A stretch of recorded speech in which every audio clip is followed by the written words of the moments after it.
നമസ്കാരം.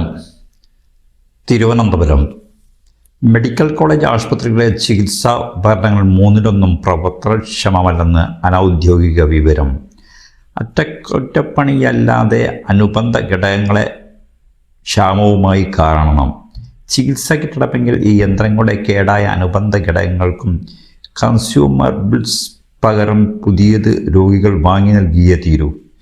മെഡിക്കൽ വിദ്യാഭ്യാസ ഡയറക്ടറേറ്റിലെ DMO ഉദ്യോഗസ്ഥർ അനൗദ്യോഗികമായി വിവരം ശേഖരിച്ചപ്പോഴാണ് ഉപകരണങ്ങളുടെ സ്ഥിതി ബോധ്യമായത്. മെഡിക്കൽ കോളേജുകളിൽ എന്തൊക്കെ ഉപകരണങ്ങൾ ഉണ്ടെന്നും കൃത്യമായി കണക്ക് ഡയറക്ടറേറ്റിൽ ഇല്ല. സർക്കാർ, തദ്ദേശ സ്ഥാപനങ്ങൾ, ആശുപത്രി വികസന സമിതികൾ എന്നിവയും ആശുപത്രികൾക്ക് വേണ്ടി ഉപകരണങ്ങൾ വാങ്ങുന്നുണ്ട്. അതിൽ പ്രത്യേക രജിസ്റ്റർ പ്രായോഗികമല്ലെന്നാണ് ഉദ്യോഗസ്ഥരുടെ വാദം. യന്ത്രങ്ങളുടെ ഉപകരണങ്ങളും കേടാകുന്നതിന് പരാതിയാകുമ്പോൾ മാത്രമാണ് ആരോഗ്യ വകുപ്പ് അതേക്കുറിച്ച് അറിയുന്നത്.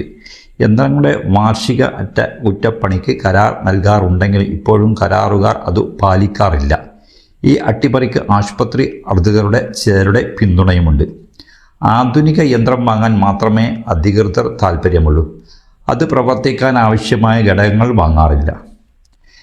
ഡയാലിസിന് ഉപയോഗിക്കുന്ന ഫ്ലൂയിഡ്, സൈലൈസർ, ട്യൂബ്, കത്തീറ്റർ എന്നിവ 5000 രൂപയോളം മുടക്കി രോഗി വാങ്ങി നൽകണം. ഡയാലിസ് പരമാവധി 3 തവണയും കത്തീറ്റർ പരമാവധി 15 തവണയും ഉപയോഗിക്കാം. ഒരു ദിവസം ഉപയോഗിക്കുന്നത് 3000 രൂപ വില വരുന്ന വെന്റിലേറ്റർ ട്യൂബ് രോഗികളുടെ സാമ്പത്തിക സ്ഥിതി അനുസരിച്ച് 3 ദിവസം വരെ ഉപയോഗിക്കാറുണ്ട്.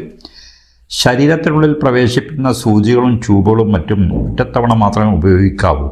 പക്ഷേ പല രോഗികൾ ഉപയോഗിക്കുന്നുണ്ട്.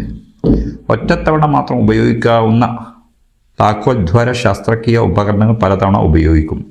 ഇത് മഞ്ഞപ്പിത്തം, HIV എന്നിവയ്ക്ക് കാരണമാകുമെന്നാണ് കമ്പനിയുടെ മുന്നറിയിപ്പ്.